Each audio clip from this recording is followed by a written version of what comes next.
మనసుతోని తెలంగాణ కళ్ళతోని తెలంగాణ గుండెతోని ఆలోచిస్తేనే అర్థమవుతుంది. ఇలాగా రైతు బిడ్డ తెలంగాణ ఆడబిడ్డ చెప్తాంది. ఏం చెప్తాంది? కేసీఆర్ సర్కారు కుంటలు చెరువులు నింపిండు మా బాయిల. పాకాల పద్మ లక్ష్మీపూర్ గ్రామ వాస్తవ్యులు రైతు. ఆ పద్మ గారు చెప్పినంత తెలివి కూడా ఎవరికి లేదు. ఏం చెప్పింది? కేసీఆర్ సర్కారు చెరువులు కుంటలు నింపేది, మా బాయిలలో బోర్లలో నీళ్ళుండేది, కరెంటు మోటార్తో మేము బారించుకున్నాం గత 10 ఏళ్ళు అని చెప్తాను. ఆ స్పృహ లేదు. ఇలా మిడ్మానేర్లో గన్ని నీళ్ళుండే, 16 టీఎంసీలు నీళ్ళుండే.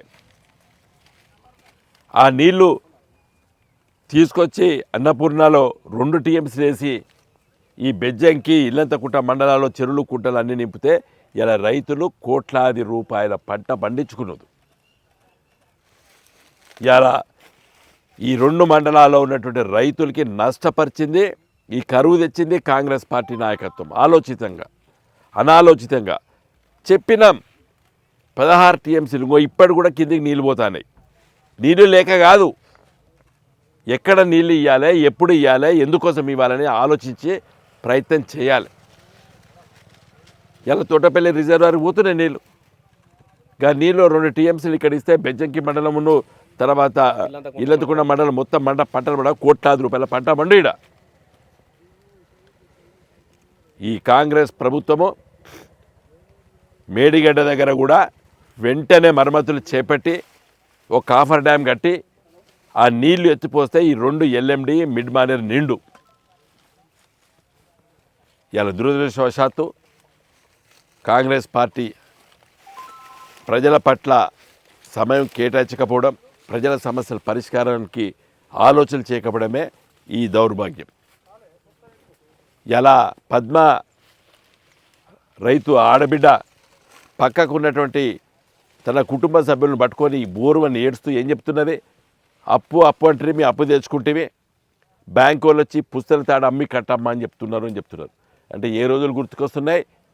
తెలంగాణ ఉద్యమము మొదలుపెట్టినట్టు రోజులు గుర్తుకొస్తున్నాయి. 2000 సంవత్సరం 95, 96, 97, 98 ఆ సమయంలో తెలంగాణ రైతులు ఏ బాధలైతే ఎదుర్కొన్నారో ఉద్యమ కాలంలో ఇవన్నీ కూడా మేము ప్రజలకు చెప్పినాం. ఎక్కడ కూడా మేము అనుకోలేదు మళ్ళీ గ్రామాల్లోపట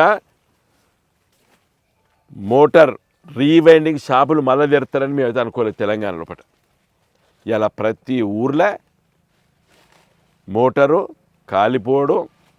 కాలిపోయినటువంటి మోటార్లు రైతులు క్యూలు కడతారు. ఏది రీవైండింగ్ వర్క్షాప్స్ అన్నీ మళ్ళీ ఓపెన్ అయినాయి. అవన్నీ మూతపడ్డాయి కేసీఆర్ గారి ప్రభుత్వంలో.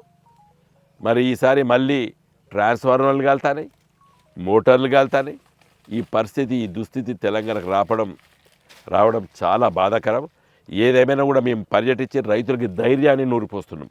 ధైర్యంగా ఉండండి అమ్మా, ప్రభుత్వంపై పోరాటం చేద్దాం, ఇచ్చిన హామీలను నిలబెట్టుకునేటట్టు పోరాటం చేద్దామని కూడా చెప్పడం జరిగింది. ఇప్పుడు రైతులు ఈ బ్యాంకు వాళ్ళకి వెంటనే రేవంత్ రెడ్డి గారు ఆదేశాలు ఇవ్వాలి. ఏ బ్యాంక్ అధికారి కూడా గ్రామాలు తిరగద్దు. నోటీసులు ఇచ్చిన నోటీసు అన్నీ కూడా విరమింపజేసుకోవాలి. మీ ప్రభుత్వము బ్యాంకులకు గ్యారంటీ ఇవ్వండి, మేము డబ్బులు కడతామని వెంటనే మీరు ఒక జీవో ఇవ్వండి. రేవంత్ రెడ్డి గారు మీరు ఇచ్చిన హామీ జీవో తీసి బ్యాంకులను అన్నింటినీ ఆదేశించి ఏ బ్యాంక్ అధికారి కూడా గ్రామాలు తిరగొద్దు, రైతులపై ఒత్తిడి తేవద్దు, నోటీసులు ఇవ్వద్దు, దర్వాజాలు కిటికీలు గుంజుకపోవద్దని చెప్పి మీరు ఆదేశాలు ఇవ్వాలి.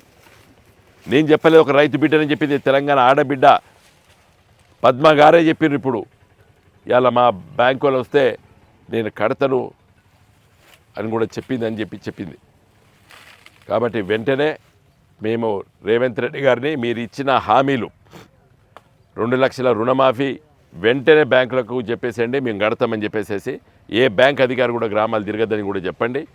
తర్వాత వెంటనే మరి మిడ్ మానేర్లో ఉన్నటువంటి నీళ్లను ఈ 2 మండలాలకి బెజ్జంకి మండలం, ఇల్లంతకుంట మండలంలో మరి నీళ్లు కాలువల ద్వారా ఇచ్చేటట్టు కూడా మీరు ఆదేశాలు ఇవ్వాలని చెప్పి కూడా మరి వ్యవసాయ శాఖ మంత్రి తుమ్మల నాగేశ్వరరావు గారు, ఇరిగేషన్ శాఖ మంత్రి ఉత్తమ్ రెడ్డి గారిని కూడా నేను కోరుతున్నాను. వెంటనే మీరు ఇద్దరు ఆదేశాలు ఇచ్చి ఇంకా మిగిలిన పంట ఏదో మొత్తం ఎండిపోయింది, మిగిలింది ఆఖరికి పొట్టబెట్టి ఈయనే ఇప్పుడిప్పుడే మరి గొలుసులకి ఇంకా ఒక లాస్ట్ 2 తళ్ళు ఇవ్వాలి, వెంటనే ఇవ్వాలని చెప్పి కూడా మేము డిమాండ్